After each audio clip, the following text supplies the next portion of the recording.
श्री शिवाय नमस्तुभ्यम। स्वागत है आपका शिव पुराण श्री शतरुद्र संहिता 35वें अध्याय में। शिवजी का द्विज अवतार।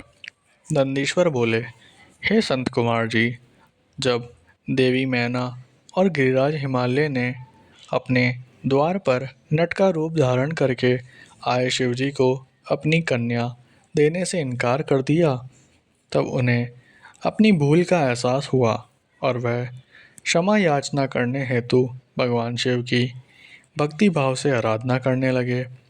उनकी शिवजी में परम भक्ति स्थापित हो गई। उनकी इस घनिष्ठ भक्ति से देवता चिंतित हो उठे।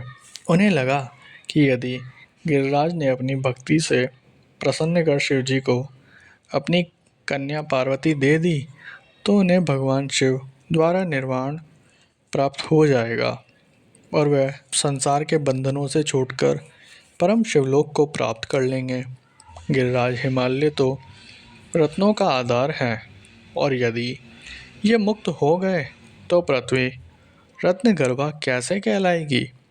फिर तो वे अपना वर्तमान स्थिर रूप त्याग कर दिव्य रूप को धारण कर लेंगे और शिवलोक के वासी हो जाएंगे। यह सब सोचकर देवताओं को चिंता सताने लगी और वह अपनी समस्या का समाधान करने हेतु देवगुरु बृहस्पति की शरण में आए। वहां जाकर उन्होंने बृहस्पति जी को प्रणाम किया और बोले, हे देवगुरु, आप कोई ऐसा उपाय करें जिससे गिरिराज हिमालय भगवान शिव की भक्ति से विरक्त हो जाएं। आप हिमालय के पास जाकर उनसे शिवजी की निंदा करें।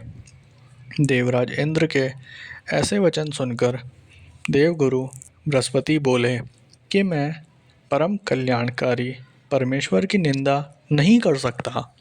आप अपना ये कार्य किसी अन्य देवता से पूर्ण कराइए।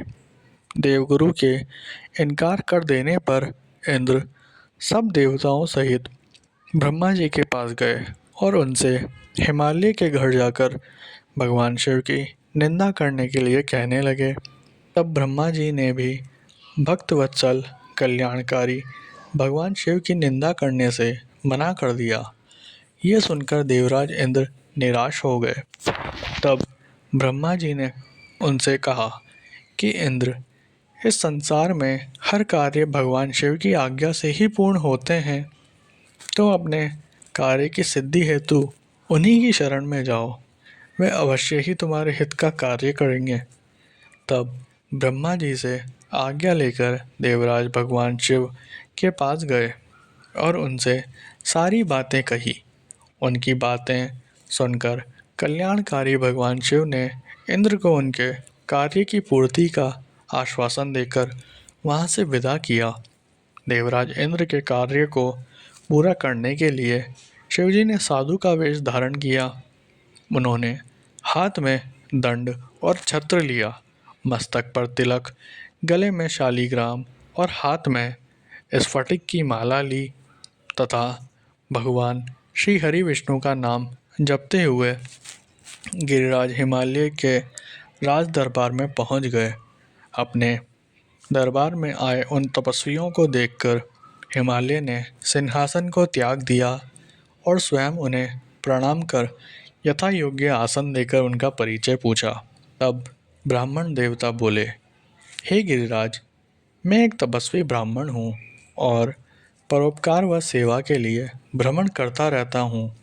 अपनी दिव्य दृष्टि और यज्ञोबल से मुझे ज्ञात हुआ है कि आप अपनी लक्ष्मी स्वरूपा बेटी पार्वती का विवाह शिवजी से करना चाहते हैं, परंतु शायद आप ये नहीं जानते कि शिवजी कुलहीन, बंधु बांधवहीन, आश्रयहीन, एकाकी रहने वाले, कुरूप, निर्गुण, अव्यय, शमशानवासी, गले में सर्प धारण करने वाले हैं। वे सदा अपने शरीर पर चिता की भस्म लपेटे रखते हैं।